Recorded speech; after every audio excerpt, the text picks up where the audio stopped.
নমস্কার, আমি ডক্টর গৌতম চক্রবর্তী। সবাইকে সুবিধা কেয়ারের পক্ষ থেকে আপনাদের স্বাগত জানাচ্ছি। অন্যান্য দিনের মতো আজকেও আমি আপনাদের সামনে উপস্থিত হয়েছি আরও একটা নতুন প্রোডাক্ট নিয়ে, জীবন কেয়ার ক্যাপসুল।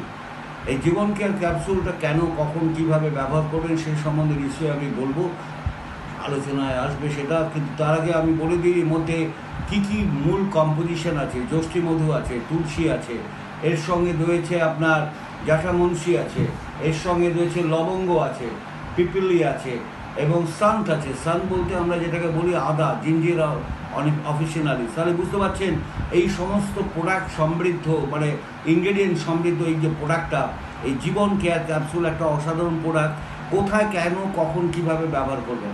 দেখুন, আমরা যে বর্তমানে আমাদের জীবনে আপনারা দেখবেন আমাদের দৈনন্দিন যে লাইফস্টাইল, সেই লাইফস্টাইলের পরিবর্তন এবং খুব দ্রুত পরিবর্তনের ফলে মানুষ নানা রকম রোগে পীড়িত হচ্ছেন বা আক্রান্ত হচ্ছে।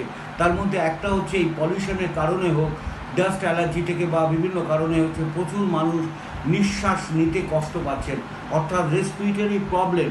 সেটা আপার লোয়ার রেসপিরেটরি দুটোই হতে পারে। এই দুটো রেসপিরেটরি ট্র্যাকের ইনফেকশন হতে পারে বা অ্যালার্জি কোনো ইনফ্লামেশন হতে পারে।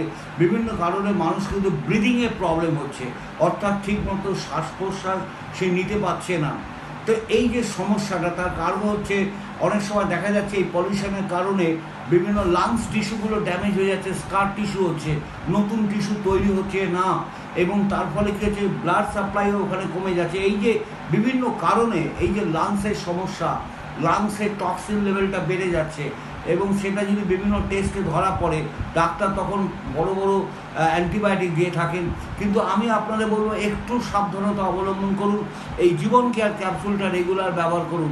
তাহলে লাংসের যে সমস্যা, ব্রিদিং ট্রাবলের যে সমস্যা, কোল্ড অ্যান্ড কাফ বা ট্রানজিশন পিরিয়ড, হঠাৎ করে গরম হঠাৎ করে ঠান্ডা, এই যে সমস্যায় মানুষ জর্জরিত হয়ে বিভিন্ন লাংসের সমস্যায় যে আক্রান্ত হচ্ছে, বিশেষ করে ব্রিদিং ট্রাবল, তার শ্বাস প্রশ্বাস নিতে কষ্ট হচ্ছে, অনেক সময় তাকে নেবুলাইজার নিতে হয়, অনেক সময় তাকে ইনহেলার ব্যবহার করতে হয় বা অন্য ডেরিফাইলের মতো ইঞ্জেকশন ডাক্তাররা দিয়ে থাকেন এই সব ক্ষেত্রে।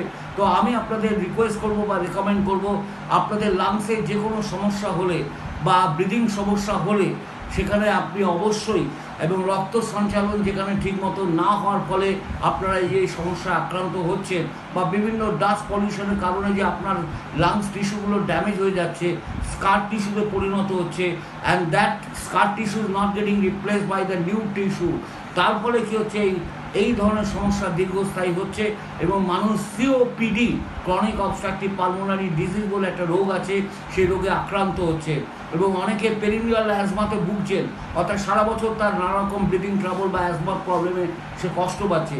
তো আমি সেখানে বলবো ফর প্রিভেন্টিভ থেরাপি কিংবা প্রোফাইলেক্ট্রি ছাড়াও এমনি থেরাপি হিসেবে ট্রিটমেন্ট করার জন্য রেগুলার জীবন কেয়ার ক্যাপসুলটা আপনি ব্যবহার করুন। একটা করে ক্যাপসুল দিনে 2বার, এবং এটা খাওয়া দাওয়ার 8 ঘন্টা পরে, বা সম্ভব যদি হয় সকালবেলা ব্রেকফাস্টের পরে একটা, দুপুরে ভাত খাওয়ার পরে একটা, রাত্রিবেলায় খাওয়া দাওয়ার পরে একটা। যদিও অবস্থা খুবই খারাপ হয় তাহলে দিনে 3টে করে ক্যাপসুল খাওয়ার কথা আমি অনুরোধ করব। সবাই ব্যবহার করুন Jiban care capsule with food, not without food বা বিফোর ফুড নয়। লাঞ্চের আগে খেতে পারেন, কিন্তু ব্রেকফাস্ট না করে এই ওষুধ খাবেন না। এবং রেগুলার যদি 2 কিংবা 3টে করে ক্যাপসুল আপনি ব্যবহার করতে পারেন, আপনি যে সমস্যা ভুগছিলেন বা এতক্ষণ যে সমস্যাগুলো নিয়ে আলোচনা করছিলাম সেই সমস্যা থেকে আপনি মুক্তি পাবেন। ধন্যবাদ।